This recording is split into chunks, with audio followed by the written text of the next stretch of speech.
Bonjour, je vous fais cette petite vidéo parce que je suis sur pas mal de groupes Facebook de parents, des parents, par exemple le groupe de parents solo ou groupe de parents d'enfants avec un trouble neurodéveloppemental.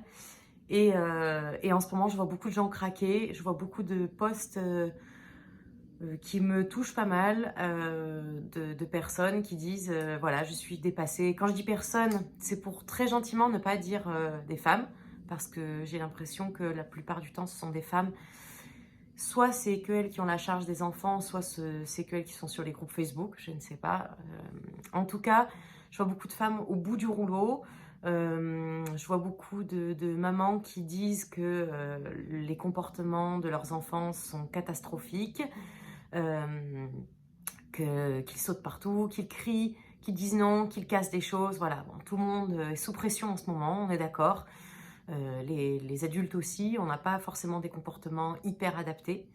Mais je veux juste faire cette vidéo pour rappeler que des comportements, les comportements, ça peut se modifier, hein.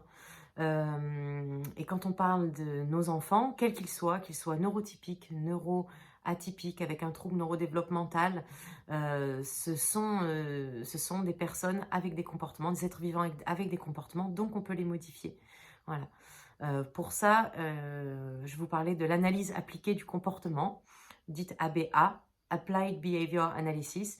Donc c'est tiré en fait de la science du comportement. On va se baser juste sur des faits mesurables et non pas sur des choses non quantifiables ou des choses qu'on peut imaginer ou des analyses dites mentalistes. On va dire ça vient d'un problème lié à la mère ou pendant la grossesse, ceci, cela. Voilà. Moi, je ne vous parle pas de ça. Moi, je vous parle de concrètement ce qui se passe aujourd'hui. Comment est-ce qu'on peut, à la maison, améliorer le comportement, c'est-à-dire augmenter les comportements désirables et réduire les comportements non désirables, non adaptés. Okay, donc tout ça dans l'intérêt évidemment de l'enfant, hein. Dans l'intérêt de l'enfant en premier, et évidemment ça va toucher toute la sphère.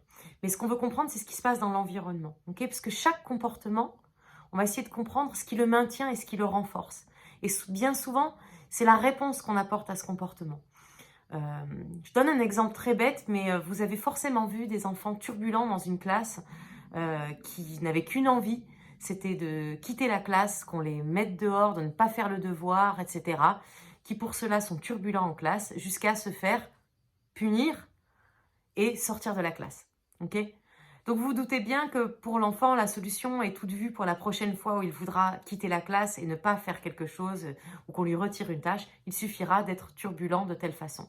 Voilà, donc c'est ce que j'essaie de vous expliquer là. En gros, à chaque fois que... Quand on n'en peut plus, vous savez que l'enfant est ultra turbulent, qu'on pète les plombs à la maison, et ça arrive à tout le monde en ce moment. C'est ce moment où on dit « Oh là, tu me gonfles, ben je te mets la télé. » Ok. Pour la plupart des enfants, la télé, c'est plutôt quelque chose d'agréable, ou Netflix, ou un dessin animé, peu importe. Ou tiens, prends ta console, fiche-moi la paix, parce qu'on est à bout.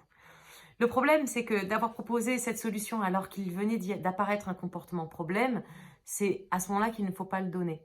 Voilà.